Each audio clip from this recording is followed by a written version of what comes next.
Hello and welcome to another edition of Benemet by TJ Gonan, reading up my blogs. And we have here, as you can see, a lovely painting by my wife.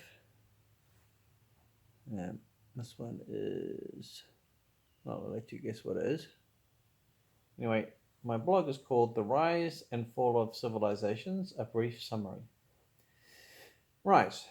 In the beginning, the progress of complex societies are carried forcefully along by the mutual determination of the ineffable individuals whose effort brought about the existence of the society in the first, second, or third instance. These societies do not materialize from dust or ashes, but are rather built upon the efforts of previous land occupiers whose efforts, even if primitive, create a human-friendly geographical environment. Thus civilizations, historically speaking, are the result of conquest, and primitive societies are the result of equilateral localized power bases in a region more or less capable of supporting civilization.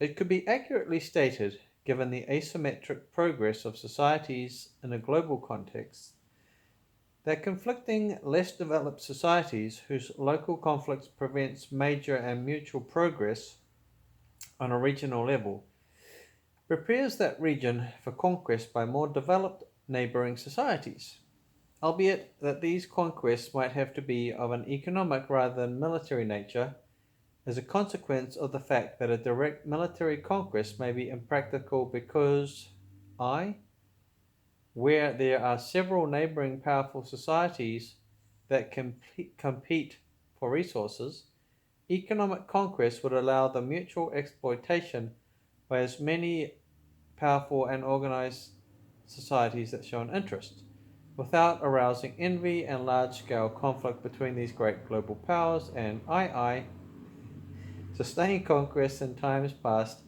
utilized the fact that times past utilized pacification measures against conquered peoples deemed unacceptable in modern society, despite the fact that in modern times humane conditions in that region may not be possible due to localized power struggles. Thus societies that come into existence from the most primitive instances in remote regions that are unable to consolidate together with other equally primitive societies, pool resources, and progress in complexity and power, lay the groundwork for neighboring societies that successfully do so. Having progressed, and in the absence of a global conscience, it would only be a matter of time before these societies invaded and conquered weaker neighbors. 4. It is perhaps somewhat of an irony, then, that the collapse of a society tends historically to be the direct result of its complexity, having grown beyond the point that its rulers can dictate the direction of its progress due to economic pressures that demand unsustainable manufacturing and or agricultural and or import-export practices, and having exhausted the supply of weaker neighboring societies to exploit, invade or conquer, societies tend to degenerate. Thus, stasis or stability without progress of some meaningful nature seems to be impossible in a historical context. Internalized degeneration usually takes the form of political corruption and the siphoning of vital national resources into individual estates or holdings. Where there is no robust measures of law to prevent, arrest, or even detect these instances, this kind of corruption will inevitably spread through all levels of bureaucracy until the lack of necessary resources alert the incumbent population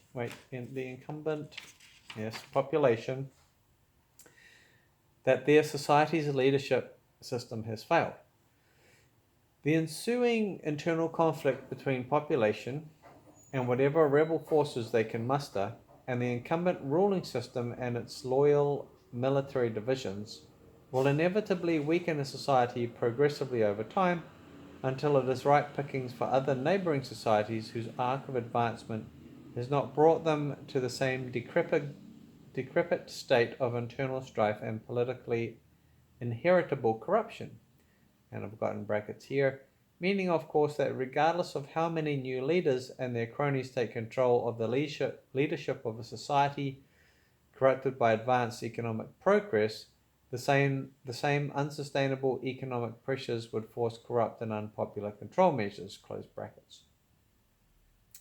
In the event that no invasion occurred, the exhaustion of resources would eventually see the abandonment of major settlements or cities and the devolution of centralized power to local but impoverished power bases whose equilateral development and resource competition would ensure their mutual non-progress, perhaps indefinitely or until such a time as they were conquered by an outside organized force.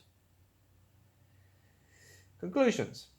In the modern nuclear age, it is unclear what the consequences of the devolution of one of the three nuclear superpowers would entail. The best case scenario would have a powerful neighboring state quietly taking control of and decommissioning nuclear missile silos and launches one by one. The worst case scenario would have local warlords taking control of one or more nuclear missile silos and launches. Historically, societies have also been ended by local, regional, and if you believe in the Bible, which of course I do, global cataclysms. Certainly, a large-scale meteor or comet strike would be every bit as devastating as a nuclear war, depending, I guess, on the how many nuclear missiles they had at the time of nuclear war and how many strikes by meteors or comets would happen at the same time.